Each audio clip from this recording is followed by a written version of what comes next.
अस्सलाम वालेकुम दोस्तों, आज हम एक ऐसी शख्सियत की कहानी सुनाने जा रहे हैं जो ईरान की पॉलिटिक्स का एक बहुत बड़ा नाम था। हम बात कर रहे हैं ईरानी प्रेसिडेंट इब्राहिम रईसी की। आप सब ने उनका नाम जरूर सुना होगा, मगर आपको ये पता नहीं होगा कि उनकी डेथ कैसे हुई और उनकी पॉलिटिकल हकीकत क्या थी। ये कहानी सस्पेंस से भरी हुई है और आपको शायद हैरत में डाल दे। तो दोस्तों तैयार हो जाएं, क्योंकि आज हम इब्राहिम रईसी की जिंदगी और मौत का राज फाश करने जा रहे हैं।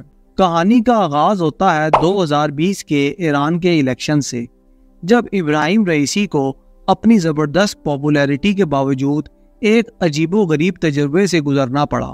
रईसी, जो कि एक बहुत ही सख्त कानून साज जज भी रह चुके हैं, उन्होंने अपनी पुरानी पॉलिटिकल हिस्ट्री और इन्फ्लुएंस को यूज करके इलेक्शंस में जीत हासिल की।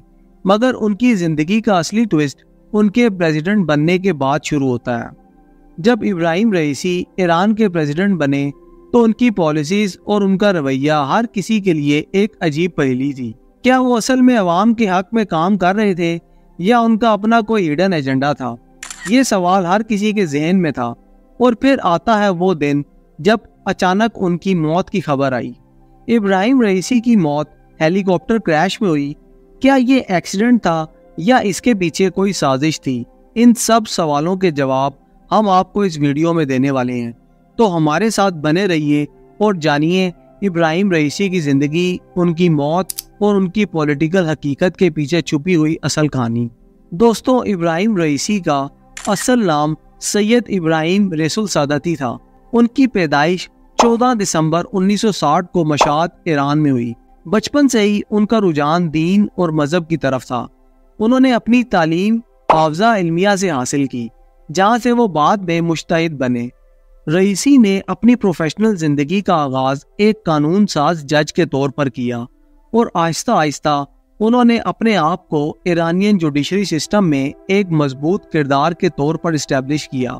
रईसी की पॉलिटिकल जर्नी उनकी जुडिशरी कैरियर से शुरू हुई। 1980 के दौरान उन्होंने बहुत सारे हाई प्रोफाइल केसेस हैंडल किए और अपने सख्त फैसलों की वजह से मशहूर हुए। 2016 में उन्हें आस्ताना कुद्स रिजवी का हेड बना दिया गया, जो कि ईरान का सबसे बड़ा औकाफ है। ये पोजीशन उनकी पॉलिटिकल इन्फ्लुएंस को मजीद बढ़ाने में बहुत मददगार साबित हुई। 2020 के इलेक्शंस में रईसी ने कंजर्वेटिव पार्टी की तरफ से हिस्सा लिया और उन्होंने अपने मुख्तलिफ कैंडिडेट्स को अच्छी खासी मेजोरिटी से हराया। प्रेसिडेंट बनने के बाद उन्होंने बहुत सारी रिफॉर्म्स इंट्रोड्यूस की, जो कि ईरानियन सोसाइटी के लिए बहुत ही कंट्रोवर्शियल साबित हुई। रईसी के प्रेसिडेंट बनने के बाद बहुत सारे लोग उनकी नीयत और इंटेंशंस पर सवाल उठाते रहे। कुछ लोग उन्हें एक नेशनलिस्ट लीडर समझते थे, जो कि ईरान को मजीद मजबूत बनाना चाहता था।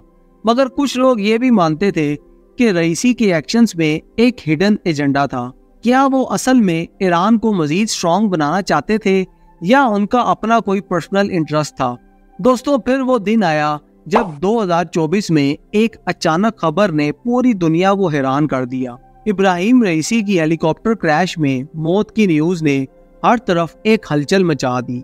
पहले तो ये कहा गया कि उनकी डेथ एक सैड इंसिडेंट था, मगर आहिस्ता आहिस्ता बहुत सारी कॉन्स्पिरेसी थ्योरीज सामने आने लगी। जब रईसी का हेलीकॉप्टर क्रैश हुआ तो इनिशियल रिपोर्ट्स में कहा गया कि ये एक टेक्निकल मॉलफंक्शन था। हेलीकॉप्टर एक इम्पोर्टेंट मिशन के दौरान क्रैश हुआ था।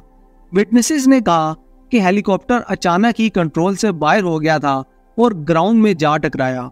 रईसी की डेथ के बाद बहुत सारी कॉन्स्पिरेसी थ्योरी सामने आई। कुछ लोगों ने यह क्लेम किया कि उनकी मौत के पीछे उनके पॉलिटिकल राइवल्स का हाथ था, जो कि उनकी राइजिंग पावर से काफी खौफजदा थे। कुछ ने कहा कि ये मोसाद का काम था, मगर सबसे ज्यादा जो थ्योरी पॉपुलर हुई वो ये थी कि ये असैसिनेशन उनके अपने ही मुल्क के अंदर प्लान की गई थी।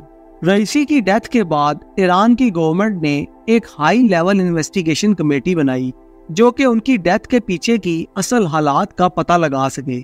मगर अफसोस की बात यह है कि आज तक ये मिस्ट्री सॉल्व नहीं हो सकी। रईसी की लीगेसी अब भी ईरानियन पॉलिटिक्स पर छाई हुई है। उनके रिफॉर्म्स और पॉलिसीज अब भी लोगों के ज़हन में है और उनका नाम ईरानियन हिस्ट्री में हमेशा याद रखा जाएगा। रईसी की मौत के बाद ईरानियन पॉलिटिक्स में एक बहुत बड़ा वैक्यूम पैदा हो गया। उनके फॉलोअर्स और सपोर्टर्स के लिए ये एक बहुत बड़ा लॉस था।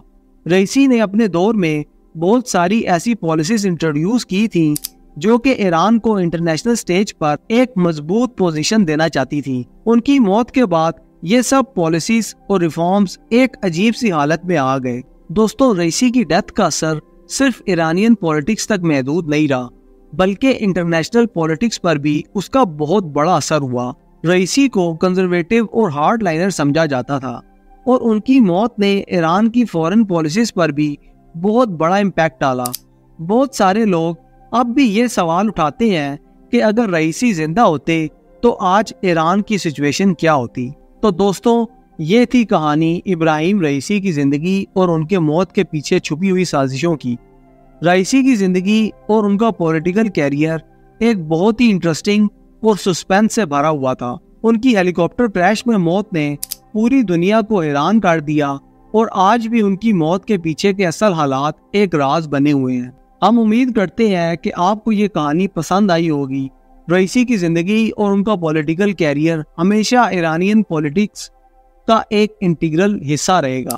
उनकी डेथ ने जितने सवाल उठाए हैं, शायद उनका जवाब कभी ना मिल सके, मगर उनकी लीगेसी हमेशा ईरानियन हिस्ट्री में जिंदा रहेगी। अगर आपको ये वीडियो पसंद आई हो तो प्लीज़ इसे लाइक और शेयर करना ना भूलें।